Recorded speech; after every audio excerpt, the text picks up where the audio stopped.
Doctor Sreevarma ஆயுள் தரும் ஆயுர்வேதா அறுவை சிகிச்சை இல்லா குணம் ஆயுள் கால நிவாரணம். நிகழ்ச்சியுடைய துவக்கத்துல தமிழ்தாய் வாழ்க்கை நாம பாடியிருக்கின்றோம். இங்க மட்டுமல்ல, இன்னைக்கு தமிழ்நாட்டுல எந்த அரசு நிகழ்ச்சி நடந்தாலும் முதல்ல தமிழ்தாய் வாழ்க்கை நாம பாடுகின்றோம். அதற்கு தொடக்க புள்ளியாக இருந்தது இந்த கரந்தை தமிழ்ச்சங்கம். தமிழ்தாய் வாழ்க்கை முதலாக பாடப்பட்டது இந்த கரந்தை தமிழ்ச்சங்கத்துல. அதன் பிறகு 1970களில் டாக்டர் கலைஞர் அவர்கள் அந்த தமிழ்தாய் வாழ்க்கை தமிழ்நாடு அரசுடைய தமிழ்தாய் வாழ்த்து பாடலாக அறிவிச்சாங்க.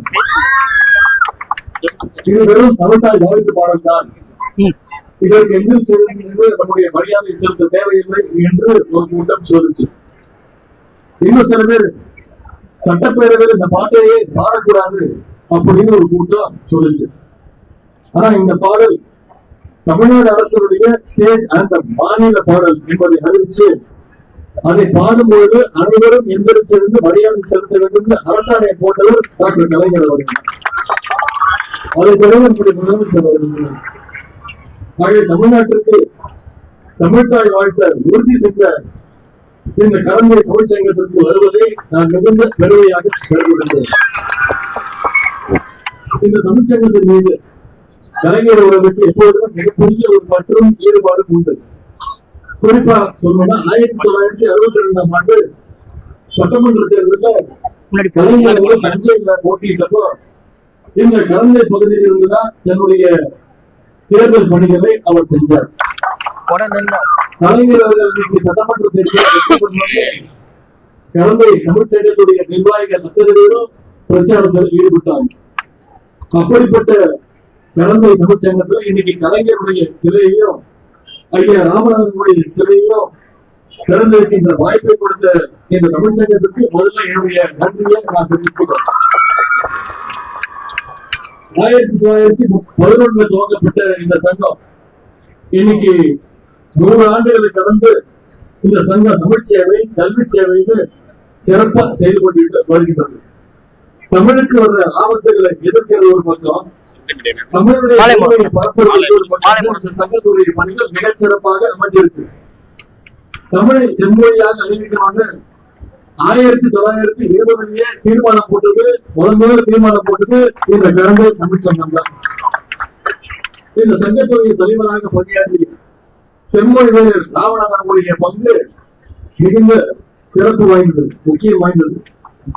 தமிழை செம்மொழியை அறிவிக்கிறது மிகப்பெரிய கையெழுத்து இயக்கத்தை நடத்தியவர். 1 கோடி பேர்கிட்ட கையெழுத்துக்களை வாங்கி அந்த கோரிக்கையை தலைவர் கலைஞரிடம் வைத்தவர். அந்த கோரிக்கைக்கு செயல்படும் கொடுத்த பெருமை முத்தமிழர் கலைஞர் அவர்களையே சேரும்.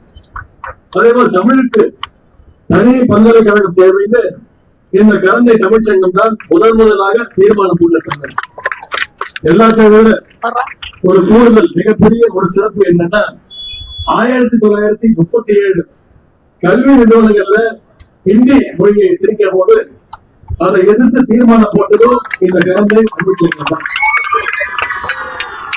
இந்தி திணிப்பை எதிர்த்து நடந்த போராட்டத்துல நூற்றுக்கணக்கான மகளிர் பங்கேற்க வச்சு அன்னை தர்மாம்பாள் இந்த கரந்தை பகுதியை சேர்ந்தவங்க தான். அப்ப தொடங்கின இந்தி திணிப்பு முயற்சி இப்ப வரைக்கும் தொடர்ந்து இருக்கு. நேற்று கூட நீங்க தொலைக்காட்சியில பார்த்திருப்பீங்க, இங்க இருக்கக்கூடிய திருச்சியில் இருக்கக்கூடிய தெற்கு ரயில்வே அலுவலக வாயில ஹிந்தியில எழுதி வச்சுட்டாங்க. அதையே எதிர்த்தும் நம்முடைய கழக தலைவர் முதலமைச்சர் அவர்கள் தான் முதல் எதிர்ப்பு குரல் தெரிவிச்சாங்க. அது மட்டும் இல்ல, இன்னைக்கு நியூ எஜுகேஷன் பாலிசி, புதிய கல்விக் கொள்கை என்ற பேர்ல எப்படியாவது மீண்டும் தமிழ்நாட்டுக்குள்ள இந்தியை திணிக்க முயற்சி செஞ்சுட்டு இருக்கிறாங்க. தமிழ்நாட்டுடைய கல்வி நிதி, ஒன்றிய அரசு கொடுக்க வேண்டிய கல்வி நிதி 3500 கோடி ரூபாயை கொடுக்காம இன்னைக்கு ஒன்றிய அரசு தடுத்து நிப்பாட்டுது. புதிய கல்விக் கொள்கை ஏற்றுக்கொண்டதான் அந்த 3500 கோடி நமக்கு வர வேண்டிய நிதியை கொடுப்பேன்னு இன்னைக்கு ஒன்றிய அரசு சொல்லுது. மும்மொழி கொள்கை ஏற்றுக்கிட்டாதான் அந்த நிதியை கொடுப்போம்னு இன்னைக்கு ஒன்றிய அரசு சொல்லுது. நம்முடைய முதலமைச்சர் சொல்லிட்டாங்க, 3500 கோடி இல்ல, நீ 10,000 கோடி ரூபாய் கொடுத்தாலும் உங்களுடைய இந்தியையும் சமஸ்கிருதத்துக்கும் நான் தமிழ்நாட்டில் எந்த நேரத்திலும் இடம் கிடையாது. எனவே அந்த உறுதியை நம்முடைய முதலமைச்சர் கொடுத்த தலைவர் கலைஞர் அவர்களுக்கு இன்னைக்கு இங்க சிலையை திறந்திருக்கிறோம்.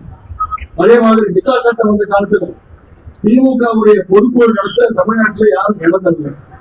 அப்ப பொதுக்குழு நடத்த இடம் கொடுத்தது கலைஞர்களுக்கு துணையானதோ இந்த கலந்து தமிழ்ச்சங்கம் தான்.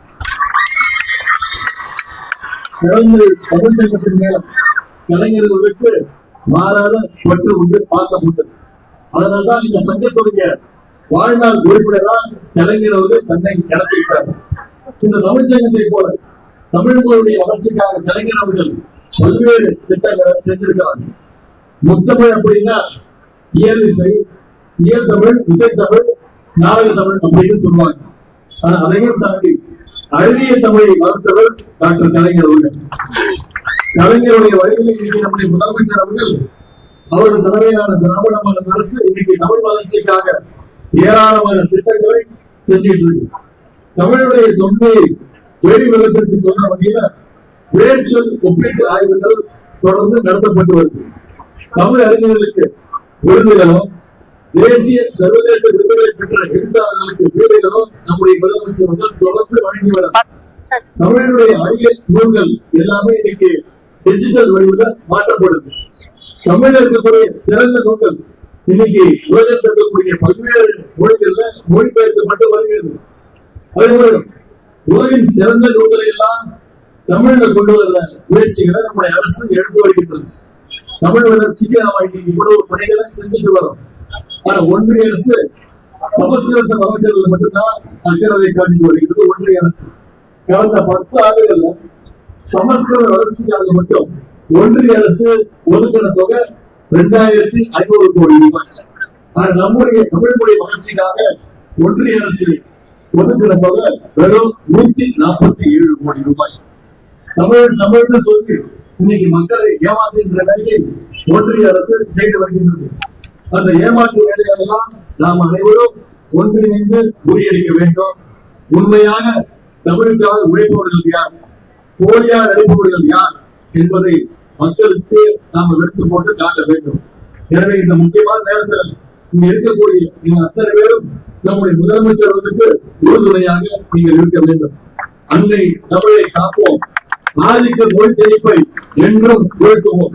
அதற்கான உறுதியை இங்கே டாக்டர் கலைஞருடைய சிலையின் முன்பு, ஐயா ராமநாதனுடைய சிலையின் முன்பு அந்த உறுதிமொழியை நாம் ஏற்போம் என்று சொல்லி இந்த சிறப்பான வாய்ப்பை அளிக்கும் அத்தனை பேருக்கும் மீண்டும் நன்றியை தெரிவித்து விடைபெறுகின்றேன். நன்றி. டாக்டர் ஸ்ரீவர்மா ஆயுள் தரும் ஆயுர்வேதா அறுவை சிகிச்சை இல்லா குணம் ஆயுள் கால நிவாரணம். Branch express courier private limited. Domestic international cargo. உங்கள் இல்லம் தேடி வந்து கொரியர் புக்கிங் டெலிவரி செய்து தரப்படும். என்றும் உங்களுடன் மை இந்தியா. முக்கிய செய்திகளை உடனுக்குடன் தெரிந்து கொள்ள சப்ஸ்கிரைப் பண்ணுங்க, பெல் பட்டனை பிரஸ் பண்ணுங்க. என்றும் உங்களுடன் மை இந்தியா.